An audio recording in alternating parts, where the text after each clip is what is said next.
ओम नमः शिवाय। जय श्री कृष्ण। राधे राधे भक्तों। आज हम आपको भगवान भोलेनाथ और श्री कृष्ण जी की खेती की कहानी सुनाते हैं। तो चलिए सुनते हैं। एक बार भगवान शंकर तपस्या से उठे तो माँ पार्वती उनके पास आई और बोली, स्वामी आप हर दिन पर्वत पर बैठे रहते हो और मैं हर समय घर का काम करती हूँ। आप कुछ नहीं कमाते, मैं क्या खाऊं, क्या बच्चों को खिलाऊं, कभी ध्यान भी दिया कि परिवार कैसे चलेगा। माँ पार्वती की बातें भगवान शंकर ध्यान से सुन रहे थे। पार्वती माँ, आप मेरी एक बात मानोगे स्वामी? शिव जी बोले, मैंने 7 वचन निभाने का वादा किया है, तुम कहो तो मैं तुम्हारी बात अवश्य मानूंगा। पार्वती माँ बोली कि आपके पास एक नंदी है और कृष्ण जी के पास भी एक गाय बैल होगा, आप उसी से खेती कराना, उसे जो अन्न हो उसे ले आना, कुछ तो काम चलेगा। लेकिन एक बात का ध्यान रहे स्वामी, आप वहाँ जाकर कन्हैया से कहना कि आप खेती का ऊपर का हिस्सा लोगे और नीचे का हिस्सा कन्हैया लेंगे। शिव जी नंदी पर बैठकर और कन्हैया के पास जाने लगे। रास्ते में नंदी बैल उनसे बोला, प्रभु हम जा तो रहे हैं लेकिन ये कन्हैया बहुत चालाक है, बहुत तेज़ है, कोई नहीं, जो होगा सो देखा जाएगा। मैंने पार्वती को वचन दिया है कि अब मैं खेती करके ही आऊँगा। और फिर एक नंदी के साथ कृष्णा जी के द्वार पहुँचे और अपना शंख बजाने लगे। शंकर जी की आवाज़ सुनकर कृष्ण जी द्वार खोलने तो उनके सामने भगवान शंकर खड़े थे। कृष्ण जी भगवान शंकर को प्रणाम करते हैं। भोलेनाथ आप आइए, भीतर पधारिए, अचानक कैसे आना हुआ? मुझे संदेश भेज देते, मैं आपसे मिलने आ जाता।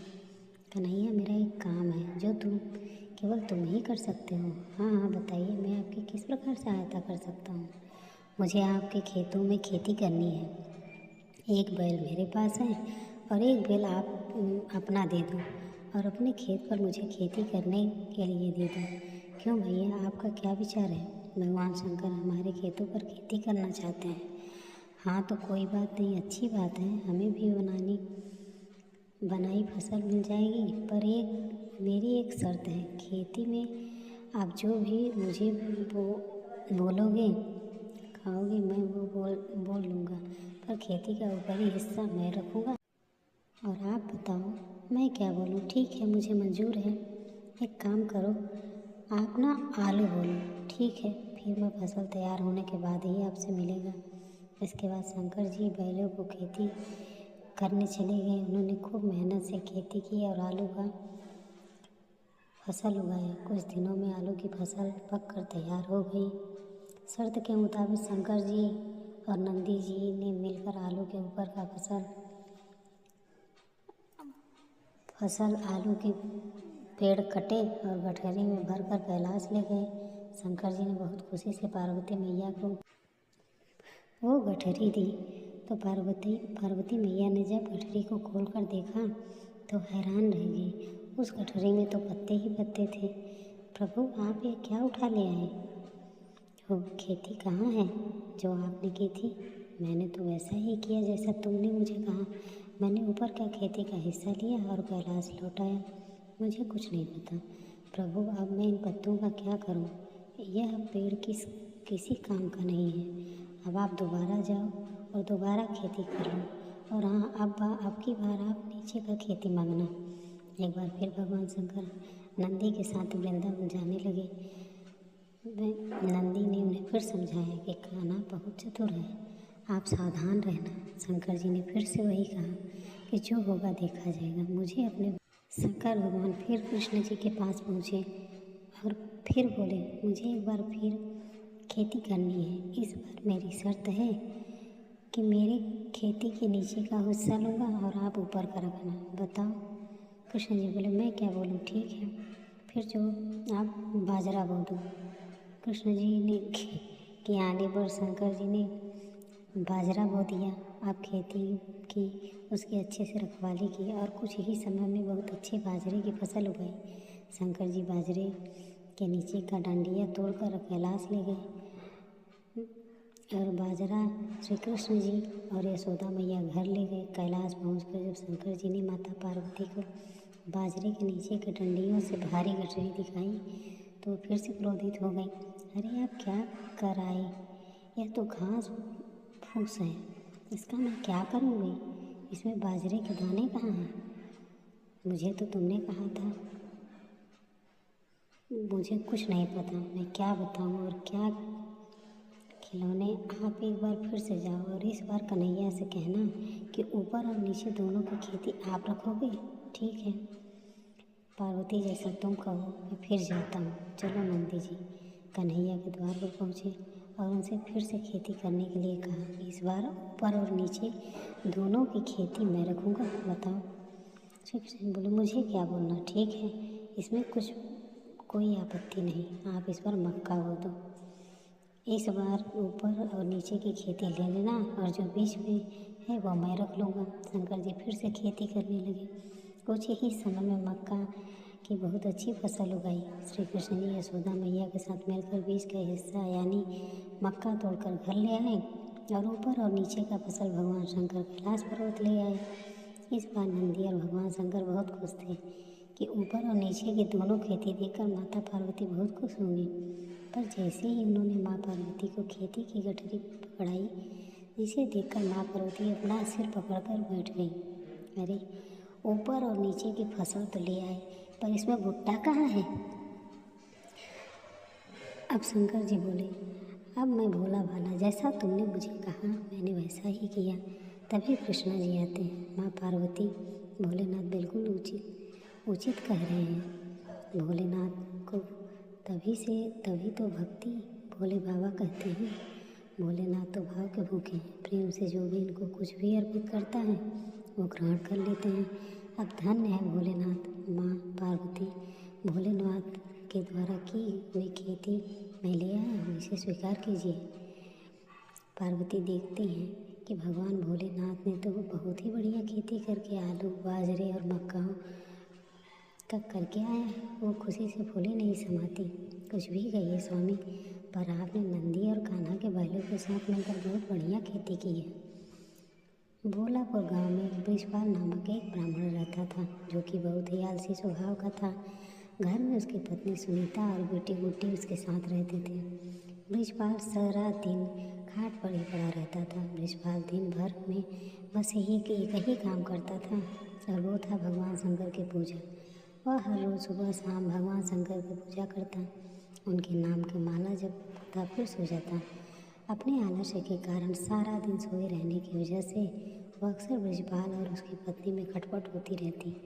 अब खाना खाकर खेत चले, जो फसल काटने का समय हो गया है, और हाँ, वापस में आते हुए नदी किनारे लगे सरसों का साग तोड़ कर ले आना और घर में बनाने के लिए कोई सब्जी नहीं है। और हाँ, भूलना नहीं तो आज खाना नहीं बनाऊंगी। अपनी बीवी की बातों को नज़रअंदाज कर बृजपाल फिर से चादर तान कर सोचता है। सुनीता गुस्से में लाल पीली हो जाती है। उधर कैलाश में बैठी माँ पार्वती शंकर भगवान से कहती है, फिर नाथ की आपका कैसा भक्ति है जो आपकी भक्ति के अलावा और कुछ काम ही नहीं करता, बस अपने आलसी शरीर के कारण खाट पर ही पड़ा रहता है, कोई कर्म नहीं करता। आपको तो ऐसे भक्त का मार्गदर्शन करना चाहिए। भगवान शंकर ने कहा, इसके पिछले जन्म का तब ये आलसी गधा हुआ करता था, जो सारा दिन मेरे मंदिर के बाहर लेटा रहता था। मंदिर में जब भी मेरे नाम का उच्चारण भक्तगण करते तो उनका स्रोत उसके कानों में गूंजता और उसे नींद में भी मेरा नाम ही सुनाई देता था।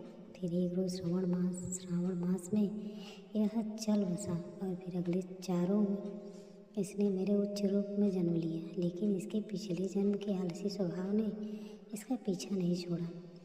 जब सही समय आएगा तब मैं इसे ज्ञान दे दूँगा। भगवान, क्या करूँ मैं इस आदमी का? यह तो फिर से लेट गए। कब से कह रही हूँ उठो, जाओ, खेती की फसल बड़ी हो गई है, अगर समय रहते उसे नहीं काटा तो उसे जानवर चढ़ जाएंगे। और कोई चूड़ा लगाकर सुन रहे हो ना मैं क्या कह रही हूँ? शिव जी, ना जाने इसका आलस्य कब खत्म होगा। इसके आलसी तो मैं अब तंग आ चुकी हूँ। सुनीता लगातार बड़बड़ाई जा रही थी। लेकिन आलसी ब्राह्मण के सर पर जूं तक नहीं रेंगती। वह तो बस चुपचाप अपनी खाट पर लेटा हुआ था। बृजपाल को सुनीता गुस्से में जाती है और बाहर आंगन में रखी पानी की बाल्टी उठाकर लाती है और बृजपाल के ऊपर गिरा देती है। वह गुस्से में उठकर उससे लड़ने लगता है। काफ़ी देर तक दोनों में पर कहा-सुनी होती है। फिर वो गुस्से से घर से निकलकर शंकर भगवान के मंदिर में चला जाता है। वहाँ पहुंचकर शंकर जी से कहता है, अगर मेरी भक्ति ने आपको प्रसन्न किया है तो मुझे आप दर्शन दीजिए। प्रभु इतना कहती है। अपने प्रति उसका प्यार और श्रद्धा देखकर भगवान शंकर उसको दर्शन देते हैं और कहते हैं, हे बृजपाल, तुम्हारी भक्ति ने मुझे प्रसन्न किया। तुम सचमुच मेरे परम भक्त हो। कहो, तुमने मुझसे क्या वरदान चाहिए? प्रभु, मुझे ऐसी कोई चीज़ दीजिए जो मेरी हर बात माने और मेरा सारा काम कर दे। यह लो मेरा यह छोटा त्रिशूल। तुम इस त्रिशूल को जहाँ भी रखोगी वह सारा काम खुद ही करने लग जाएगा और काम पूरा होने के बाद ही रुकेगा। लेकिन हाँ, अगर तुमने इसे काम करने के लिए मना किया तो यह हमेशा हमेशा के लिए गायब हो जाएगा, वापस मेरे पास आ जाएगा। भगवान शंकर उसको त्रिशूल देकर अंतर ध्यान हो जाते हैं। त्रिशूल देखकर बृजपाल सोचकर बड़ा खुश हो जाता है कि अब उसे कुछ भी काम नहीं करना पड़ेगा। इसके बाद वो त्रिशूल लेकर घर पहुंचता है और अपनी पत्नी और बेटे को त्रिशूल के बड़े में सारी बात बताता है। अगले दिन सुबह ही बृजपाल ने भगवान शंकर का नाम लेकर उसे त्रिशूल का इस्तेमाल शुरू कर दिया। जैसे त्रिशूल को घर के बीचों बीच रखा, सारे घर में अपने आप ही सफाई हो जाती है। जो भी चीज़ पर उसे त्रिशूल को रख देता है वो अपने आप काम करने लगता है। खेतों में रख देता है तो अपने आप सारी फसल कट जाती है।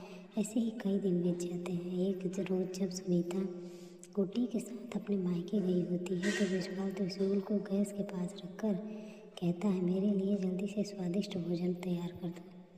और उसमें खुद ही तेल मसाले पड़ाने लग जाते हैं। देखते देखते स्वादिष्ट पकवान बनकर तैयार हो जाते हैं, जिन्हें बृजपाल बड़े ही चटकारे लेकर खाता है।